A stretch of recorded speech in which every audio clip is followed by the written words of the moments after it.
Assalamualaikum warahmatullahi wabarakatuh semua.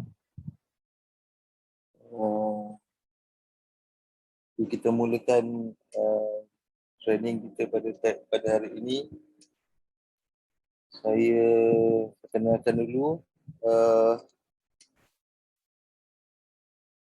Dr. Tan Hsiao, Ketua Unit Dasar dan Strategi Pengurusan Pendidikan, Institut Pengurusan dan Perkhidmatan Pendidikan Universiti Malaya.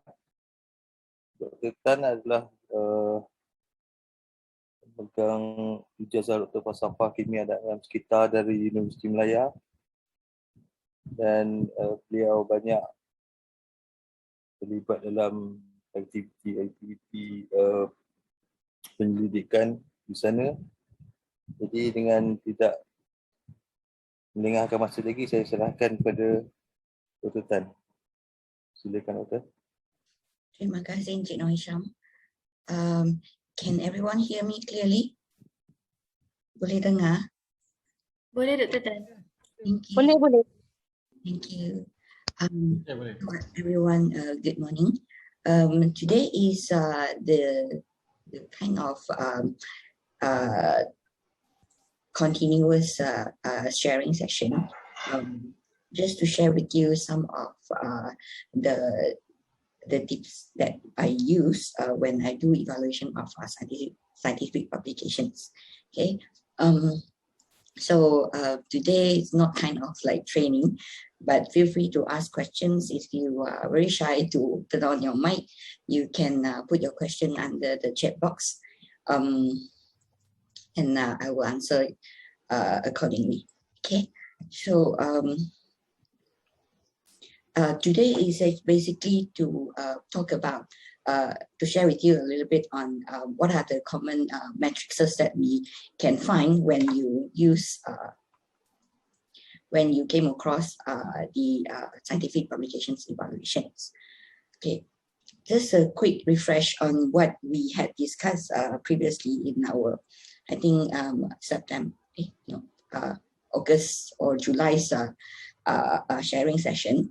We talk about why we have to do the evaluation, and how we can step by step doing the evaluation and preparing the reports for our institution or our bosses.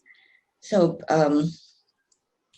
just a quick recap, and then the reason why we want to perform it is actually we wanted to understand the institution's performance, and also the output of it will help us to actually understand better our strength, our weaknesses of ourselves, or as a researchers or as an institution. Okay. In terms of how one of the method that I normally use for preparing reports, so there are multiple steps. Of course, we will always start with identify the objectives of the study. And then we design the study by asking the questions using the method that we shared. And then after we have designed the questions, then we will start to identify matrices. So before we actually collect our data, and eventually we will prepare our report. So before we can collect our data, that's the third step that we are always start with, because bibliometric or indicators or matrices that use in evaluating your publications is always time dependent. So when you collect your data today, and then after a week you have performed your analysis, and you suddenly find out that, okay, I lost this, I missed this data, I have to go back and retrieve those kind of what missing data you have identified. Often that will be a big issue because it's time depending. And then for example, like citation last week and citation this week would be different for the same articles. So you will trap yourself in that situation if we don't actually identify the matrices that we need for from our study design. Okay, So today we'll have a quick discussion on what are the common matrices that are available for our studies. Okay, basically all the matrices can be classified or can be grouped into quantity, quality, and also impact. So depending on what are the targets that you are going to do. For example, sometimes you have to do the overall institutional performance, and then sometimes you have to include also what are the collaborations that your institute or even yourself or your colleagues has been doing. And then we will also sometimes look into how the performance of one researchers or a group of researchers or even the institution perform in certain subject areas or all the different subject areas available. And finally, it's about the performance of the individual performance. Okay. This, I think, for the individual performance, the institution are very concerned if their researchers would be performing for a certain period of time, things like that. Okay. So for quantity, what are the matrices that are available under quantity? So these are, I'm just listing a few common ones that you can find. Okay, so first of all would be the one that everybody knows is about number of publications, how many paper you have over a period of time.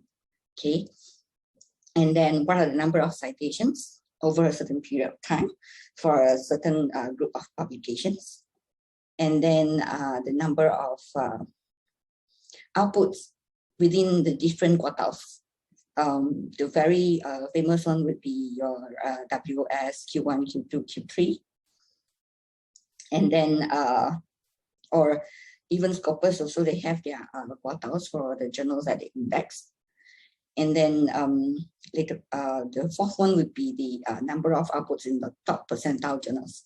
So it means how many papers that you publish in top 10% of journals that certain publisher index. Okay, so the top 4 is very common for all the field here.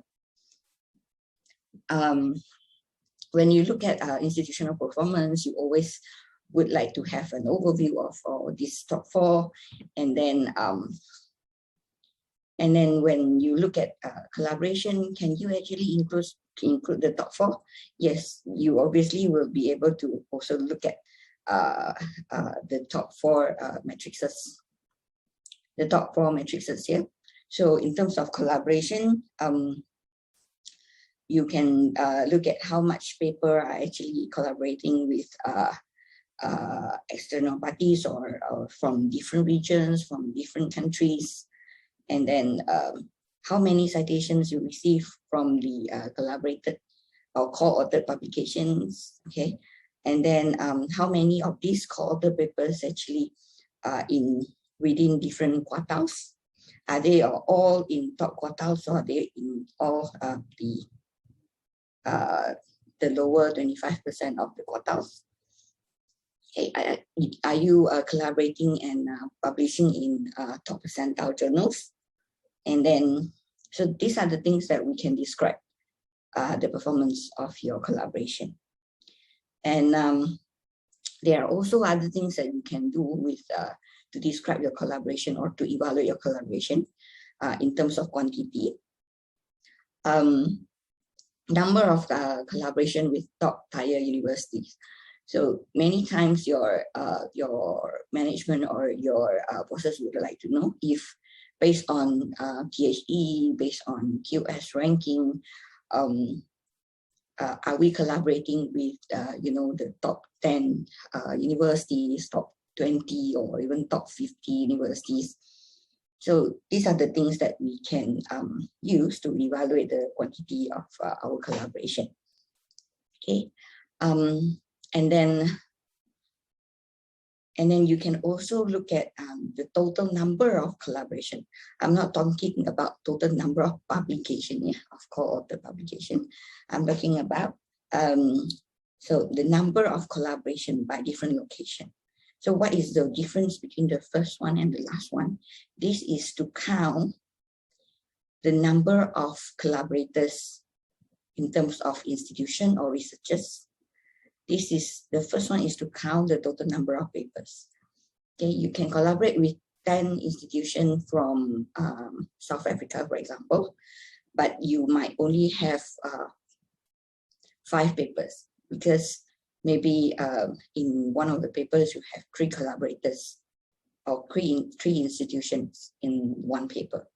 Okay, so you can also describe your collaboration performance in terms of calculating the total number of collaborators you have by location, by institutions. Okay, whether they are coming from international, are they coming from local, and then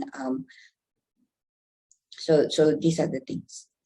And one thing that I wanted to point out is often collaboration, when you evaluate your collaboration of your institution or yourself or your colleague, it can be divided into at least 3 subsections. Okay, you can evaluate the collaboration by region, countries. Okay, by location.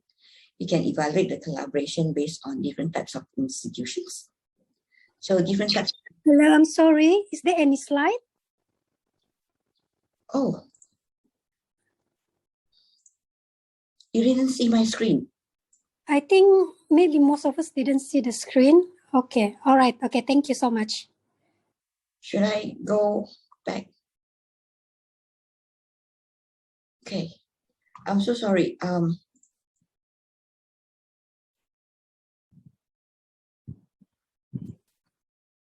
Okay, so I'm so sorry for that. Okay, so we were talking about the previous sessions on why and how we wanted to do the evaluation. So anyway, I'll share the slides with the organizer, and then you will get the slides later on. So on why we actually I explained before that we would have to look at the institution's perspective, why they want to do it, and from a researcher's perspective, we can also do the evaluation for ourselves to actually understand all the trends and where are our opportunities and strengths and weaknesses. Okay, so on how we actually at that previous sharing session, we shared something on how we wanted to do it, to do a report systematically, from identifying objective studies, design the study by asking questions. Okay, so and then the third step would be identifying matrices, which we will be sharing today. And then after we identify the matrix, then we can start to collect data.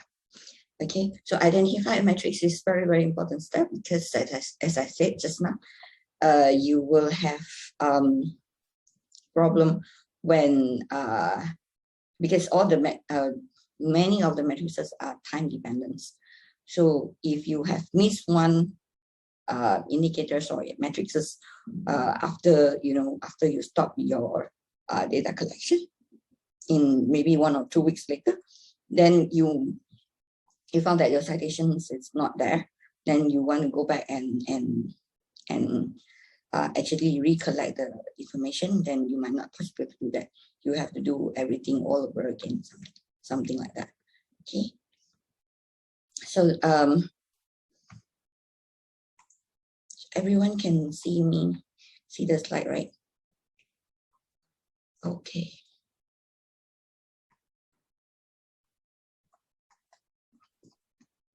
Yeah, great. There's one question, Doctor, in the chat box.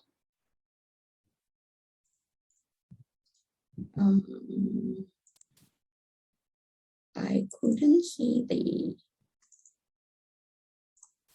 chat box. Oh, where is it? Let's see.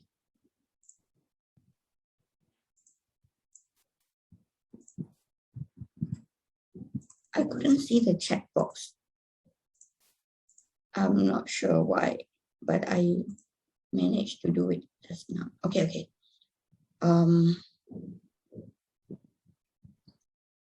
Okay, so there is a questions on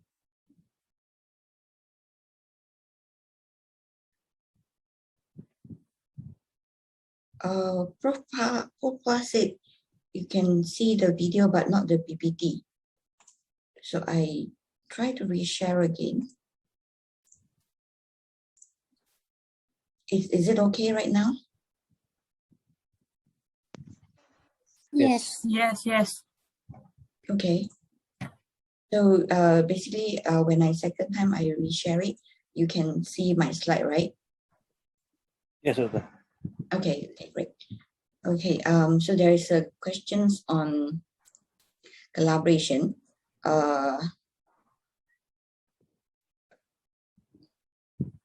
It says that with some other authors from other region, but somehow for new researchers or postgraduate students who just started their journey of master or PhD, would such collaboration occur for them because they might have just started to do their research? So how for such student could strengthen their research skill through collaborations? Okay, I guess we will have to address this later on. Yeah.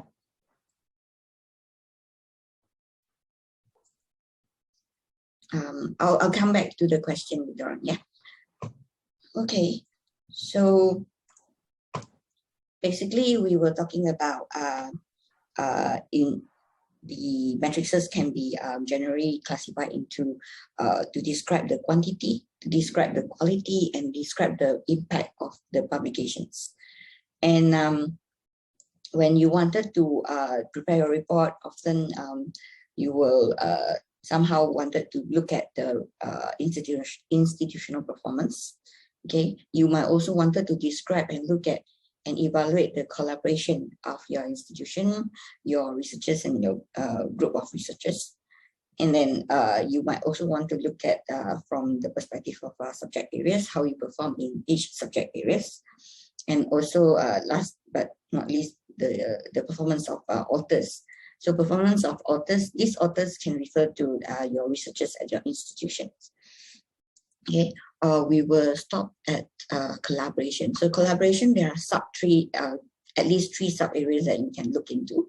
So you can actually evaluate your collaboration by region, how you collaborate with certain regions, selected countries, and then how you collaborate with selected institutions, and if you are collaborating with Nobel laureates. So, for example, the management would wanted to know who actually the researchers at their institution collaborating with. Okay, obviously your management cannot go down to the ground and then know everybody and exactly who doing what, who collaborating with who, from where. So what they do is they will have to look at the big pictures and then look at what are the papers that their researcher publish, and then from the paper that they publish, we will be able to understand if our researchers is collaborating with some renowned researchers or renowned academics from other region or other countries. Okay. So goes to the quality of the publication. So we are talking about the papers that the researchers has published and affiliated to your institution. One big thing that really makes difference is you must have your affiliation being cited correctly.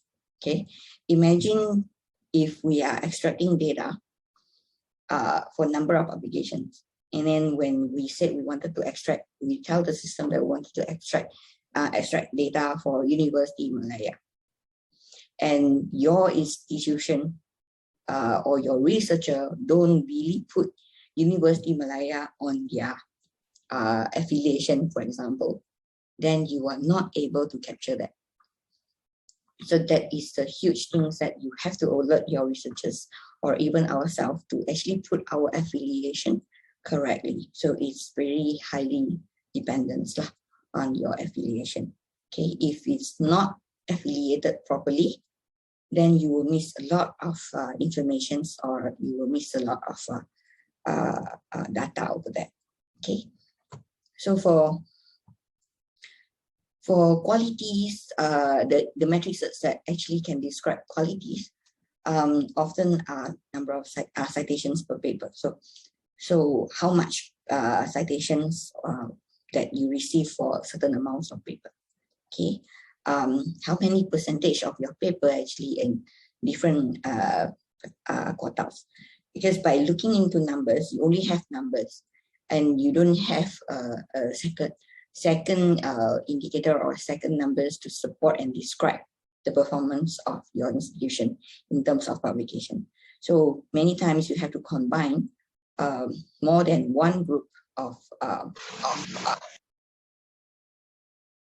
more than one group of matrices to actually better detect the performance of your institution or yourself or a group of researchers.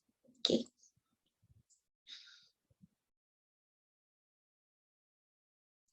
Okay, so the next indicators that or metrics that I would like to talk about is under quality is about percentage of outputs in top percentile journals. So you have overall percentage of output by different quartiles, and then you can also have percentage of output in top percentile journals. For example, you're looking at 5%, you're looking at 10%. So it depends on the objective of your studies, if you would like to highlight that. Because obviously we cannot highlight every percentage, say 1%, 2%, 3%. So normally we will see if the objective of the studies, we highlight 10%, 1%, or 5%. Okay, but obviously you can set your percentage. What are the meaning or the definition of top percentile journals at your institution? Okay, it's not necessary for you to stick to 1, 5, and 10. You can anyway define yourself, and then you can pick a numbers that after you have discussed with your boss or you have discussed with the management. Yeah. And then all these indicators can be used to describe all your different activities under publications. So you can use all these indicators to describe the performance, the quality of your institution's publications performance. You can describe how what is the quality of the collaboration. You can describe what is the quality for all the different subject areas. And you can describe what is the quality of the papers that publish per researcher or a group of researchers. For example, you have a center, for example. Yeah. And under quality, there's also one thing that you can do is you have to check. Instead of just looking at the overall number of citations, you can also check if all your papers have been receiving citations. So how many of your paper, how much, so how many percentage of the papers are actually receiving citations? So say for example, you have 1,000 paper and then you actually receive 5,000 citations. And for that 1,000 papers, so is this 5,000 coming from just one paper, or is it like on average you can see like five citations from each papers? So then when you check, you can see if every of the papers are receiving citations or not. So if you found that, okay, more than 50% of the papers are not receiving citations, the 5,000 citations is actually coming from just 30% of that 1,000 paper, then you might want to actually dig down and see if it's because of age, or is it because of the very cutting edge or very frontier kind of research that might be very, very new, emerging topics and things like that. Okay. So this is the quality part. And impact, I think everybody will very, very familiar with impact. So there are many, many different types of citation impact that Scopus or WS actually introduced. They have categories of field-weighted or normalized citation impacts. So when talk about impact, often they will relate it with the number of citations received by your publications. And then the second one would be the H index. So H index of your institution, H index of the authors, H index of certain group of publications and things like that. Okay. So after we look at this, often we can come up with whatever, simple reports that you can feedback to your management. Okay, for example, I have a group of top performers, okay, that in a certain research area. So the total publications of this group of people, say for example, a center, is 1,308 papers, okay? And total citation is that much. And then what are the field-weighted citation impact? Okay, and then I can also, this is for an example to evaluate your top performance. I can also overview what is the citation impact for my institution, okay, over a period of time. So say for example, 2010 to 2017, I can see an increment in number of subjects that are performing well and above the world average. So my next question would be, are we good enough? Okay, are we good enough to actually say that this increment is best in the world or best in Malaysia, something like that? Okay, so for the scientific evaluations, there was never an ending point for us because we can always ask questions. Yep.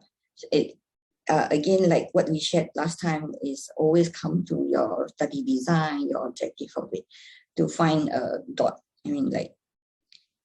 temporarily stopping point lah, so that we never, have ending story to address. Okay. But anyway, in this case, there is another question pop up. With all those numbers that we show to the bosses or to the management, the next question obviously will come to you is, are we good enough? Is it good for you to have that increment, or is it good for you to just have 1,300 papers per year for the particular year, and then you're receiving 9,000 citations? So what is the 9,000 citation means? To do that, we always will have to do some benchmarking. Okay, so we have to carefully choose the benchmark, who we benchmark with. Very often we wanted to compare apple to apple. We don't very much compare apple to banana or apple to watermelon and things like that. So you have to do your benchmarking planning very carefully, so that you will be able to compare it at similar skills.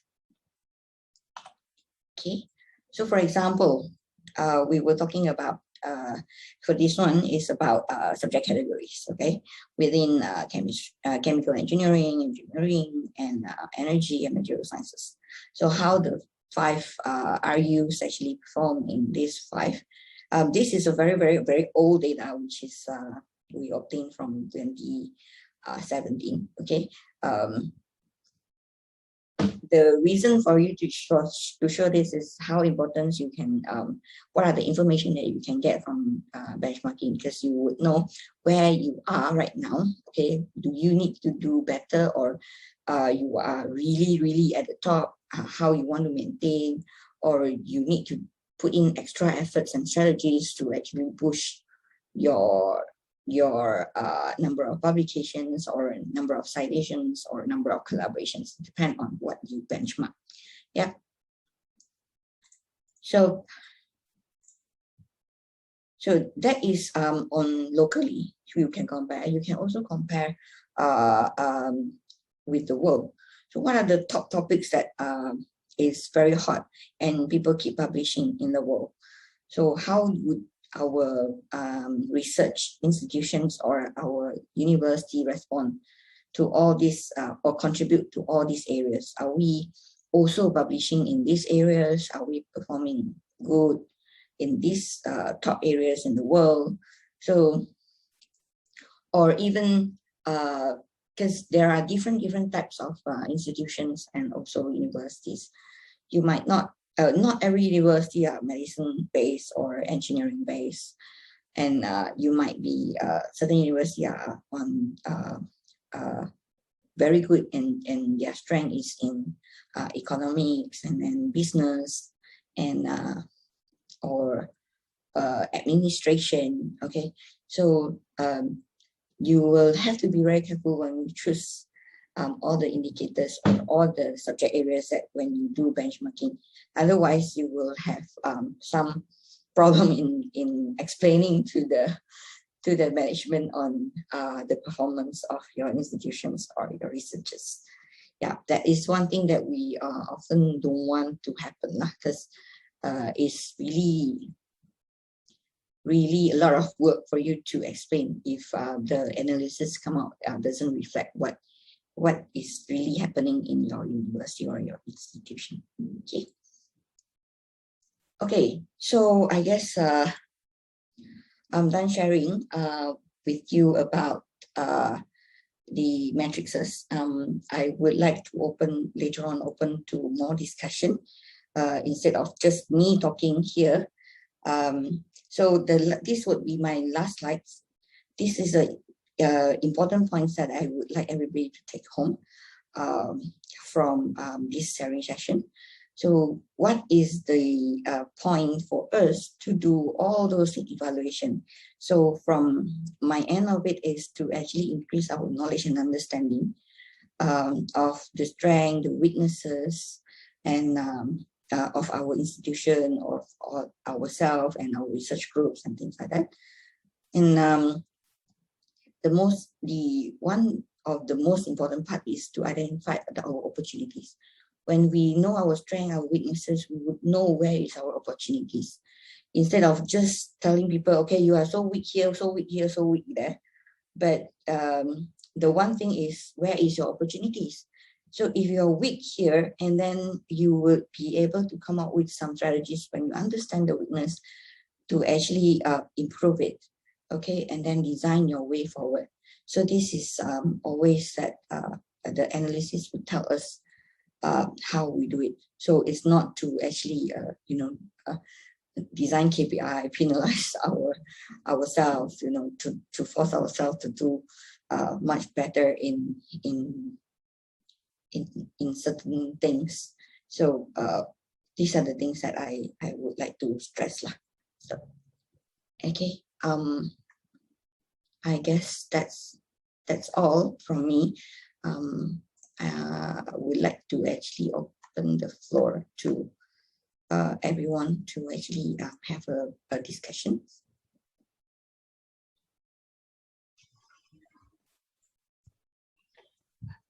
Hello, Doctor. Hi. Hi, Doctor. Good morning.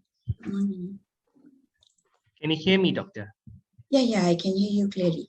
Okay, my name is Silbalan Kaniyappan. I'm from University of Technology Petronas, and I just finished my my Viva just recently, about a month ago, of my master's degree in mechanical engineering.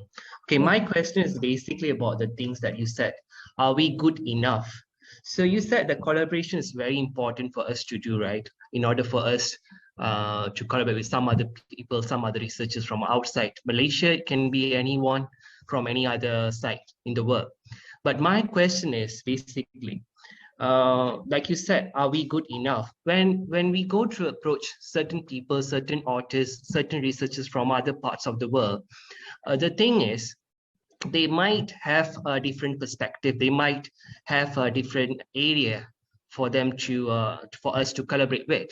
So when it comes to research, in our case, maybe the field that we might be doing our research might not be really sync with some other researchers from some other countries.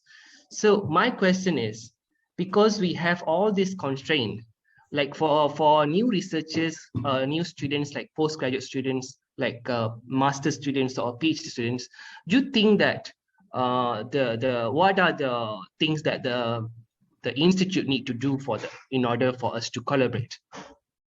Thank you, Doctor. Thank you very much for your questions.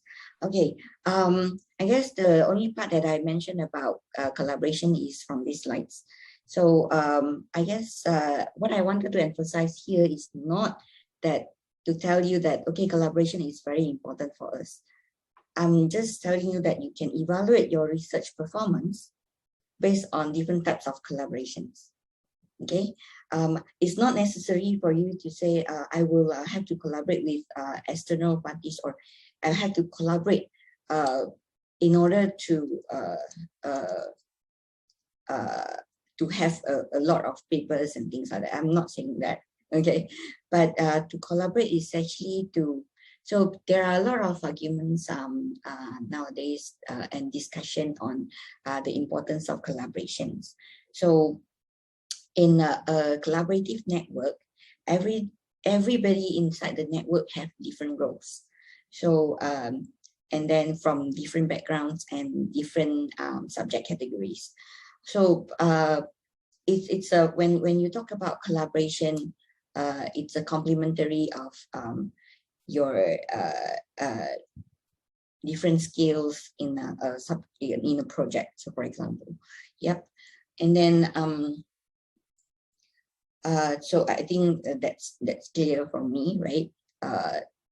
Here is to talk about the how you evaluate your collaborations, okay? How and then quality indicators actually tells you how good your collaboration is. Yep, and you do benchmarking, then you will say, okay, if our collaboration is a lot or is little, do we want to increase the external collaboration? These are all depending on the strategy of the university. If the university is not, or institutions, okay? So back to your question just now, it's about the university's strategies to encourage or to help you as a students to collaborate, right? Hello. Yes, Doctor. Yes. Yeah, that's the question. Yeah. So it depends on the institution's strategy. Some institution would be just some of my experience when I spoke to our colleague from overseas, how their university did to encourage collaborations and to actually help their students to build network. So some of the university they do actually have engagement programs whereby they will invite their master and PhD students to come to some event, engagement and networking event, when there are foreign researchers come to their university. If they are visiting lecturers, they would very much wanted their students to link or to have conversation with the experts or from the other side of the world or the other countries. So basically it's about having that kind of relationship. Even though they are coming from different background, you never know that these professors would know somebody else from your subject area that they would be able to bring you into the network. Okay, so it's like making friends, as many friends as you can, so that it will be able to and enable you to actually perform or build your career later on if you wanted to continue in research. So these are the things that the other university actually have been doing, but it depends on the university. So I'm not so sure how the other university doing in Malaysia. Thank you, Doctor. Hi, Doctor. Good morning. Good morning.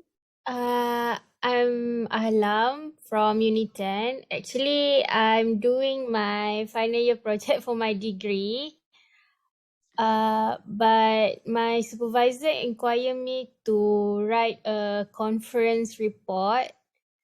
I'm not sure on how to do that. And also, I want to ask, is it more citation is better? Like the number of citation, does it give any impact to my thesis or something like that? Okay, thank you very much. So if you can always consult your supervisor, discuss with your friends who have experience in preparing the conference paper. So the one thing about just to share with you that when I first started my PhD or my career, when I talked to the professors overseas, they will tell you that try to talk to your colleague and then ask them how and discuss with them how to prepare it. Even the professors themselves, they also have a lot of network and communication with their colleague by sending and sharing their papers and tell other colleagues opinions and things like that. So you might want to try that, to talk to your colleagues who have experience, or your supervisor would be one very good guidance source for you. And then the other one is about citations. So citations, there are many types of citations you can have. There are self-citations, there are external citations coming in. Okay, so is it as many as possible, or so it depends. So how many citation enough? It's enough or it's considered good. This you have to come with. You have to benchmark with your with other papers within the subject categories lah. So some subject categories can receive 1,000 citations per paper, and still very low in the world compared to the other publications in the world. Okay, but in certain subject areas, you can receive like 20 citations, and when you do some calculation, it's actually above the world average already. So these are the things that when you come to compare with citations. Okay, there is no definite say that okay, you must have 1,000 citations so that the paper is good. That's why we will have to combine when you evaluate a papers or a performance of publications, you have to combine quantity, quality, and also impact of it. I hope I answered your question. Okay, thank you, Doctor. Hello, Doctor. Hello, Doctor. Hi. Hello, my name is Hsiao Stanley, all the way from Tuaran District Education Office in Sabah. Okay, I'm going to become PhD student in University Utara Malaysia under Dr. Aziza's supervision. So I do have another two more friends with me, all the way from mainland China. So my question here is that, can you give us tips how to become an outstanding student throughout our journey as a PhD students? Because like me, I do have an experiences as a government officer. I received numerous awards such as Anugerah Perdana Belia Negara, outstanding leadership awards in Dubai, and many more. So that is a different cases because that is actually while I'm working. But how about us going to an era whereby we are basically a PhD student? So I can see Dr. Tan's presentation. Wow, let us give a very big applause to our presenter. Very, very good. So I wish Dr. To give us tips how to become an outstanding PhD students in university. Thank you very much, Doctor. Hope you can give us tips on that. Thank you. Thank you for your questions. First of all, I'm also not so sure if I'm a good student when I was a student. So basically, if not about tips, but just to share, do the best. Because as a student, we are here to acquire knowledge. We are here to learn the problem-solving skills.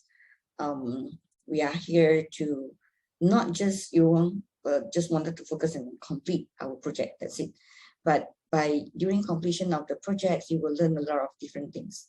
So try our best to actually learn as much as possible different skills when you are students. Okay, for example, different skills like you prepare research proposals, you prepare say for example your supervisor has an opportunity to talk to industry, try to grab that opportunities to talk to industry and see what are their expectations, see how an academics can talk to industry. If you found any any things that can be improved later on, then it will help you when you graduated. But in your case, you are a government servant, right? So maybe and you might also be able to help your supervisors on how they can do engagement well, better than previously with the governments and things like that. So for me, I would just say, do not stop learning. Okay, not try to pick up what I should learn and what I shouldn't learn. So if there is any opportunity, just grab it, and the opportunity just come once. You never know. Thank you very much, Doctor. All the best to you. Thank you. There's one question in the chat box, Doctor. Other questions. Oh, okay. So there's a question. How did you come up with these matrices? So these matrices, I didn't come up with the matrices, but these are commonly used matrices and can be captured by at different databases. So these are very common. Say if you wanted to evaluate the performance of your institutions in terms of publications. So what are the things that you need to know? Of course, obviously, you need to know the publication, number of publication, number of citation, things like that. So all these are well-established matrices out there that you can available out there, and then you can actually you can easily Google it, and then you can get a bunch of it. Okay. But when you look at publication world, you can actually, if you go to say Scopus or WS, you can type bibliometric. There are a lot of ongoing research looking into this area. How do we best, evaluate the scientific knowledge? So there are a lot of new suggestions and new indicators that was in all the publications, and then they would suggest and with different definitions. So this field is growing, and you might see many more new indicators or new matrices coming up in next few years. Yeah.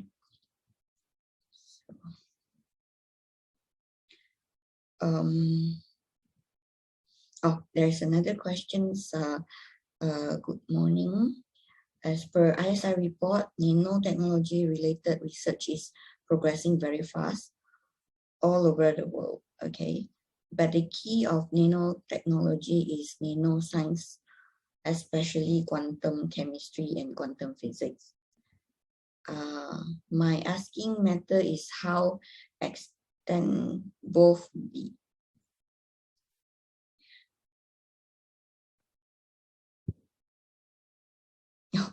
I might not be at the right position to answer your question, Blue, about inclusion of the items or the topics in the courses, undergraduate courses. For individual performance, how did you come up with numbers of outputs within different quartiles? Dr. Yusliza. Okay, thank you for your questions. And then for individual performance, obviously you can go to the databases, available databases, to find out your, say, Dr. Yuslisa, you can put in your author name, okay? So the author name and affiliation, and then you can extract. Then the database will help you to sort out what are the publications under those author names. So the database wouldn't know if this is yours, but they will give you the data based on the affiliation that you put in on your paper, okay? Just now I said you have to be very careful when you put your affiliation. Be consistent with the affiliation. The other one very important part is your author name. You have to manage your author name carefully. So a lot of time when sometimes student publish, they might not consult you, as a supervisor, what would be the best author names for you, or what is your author names. And then, so what you do is you have to really manage your author names carefully, so that you will not miss any of your paper when you try to sort it out from the database itself. Okay, the database that I mentioned, the common one would be the WS platform. So when you log into your the institutional subscribe database like WS and Scopus, I think most of the university have access to Scopus, so it will be easier for us to use that example. If you go to Scopus, then you will be able to put in your affiliation, either your author names. So when you put in your author names, so for example, myself, Tan Hsiao Wei, I can put Hsiao Wei Tan, or I can put HW Tan, or I can put Tan HW. Okay, these three are distinctive. They are. So if you don't tell the database that, okay, these three are the same person, the database will treat it as three different persons. Okay, so you have to really manage your author names and affiliation correctly. Within different quartiles would be the other challenges if you don't have a platform or tools that can help you to do that. Okay, for example, you might need to do it manually if you don't have those tools. You have to identify the journal manually, because quartile will change every year, and then because it's depend on the total citations that the journal obtained. And then, so for example, you publish a paper in 2019, and then the same journal in 2020 will have different quartiles. Maybe it can drop one tier or increase to another tier. It depends. So for individual, if you don't have those tools to help you, then you might have to do it manually to identify the journal's quartile yourself. Yeah, that is the unfortunate one. I hope I answer your question, Dr. Yus. Okay, there's another one from Dr. Aziza.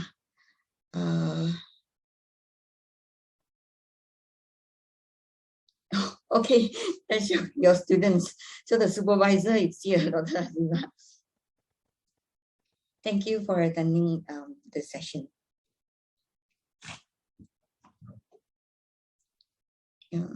Any other questions?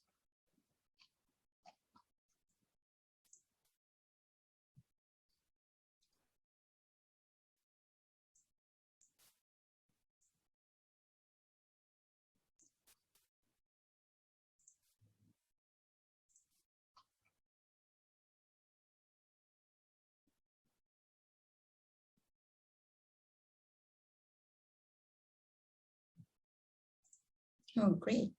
Thanks, Doctor, for asking the students to join. Yeah, so that they are prepared for their studies.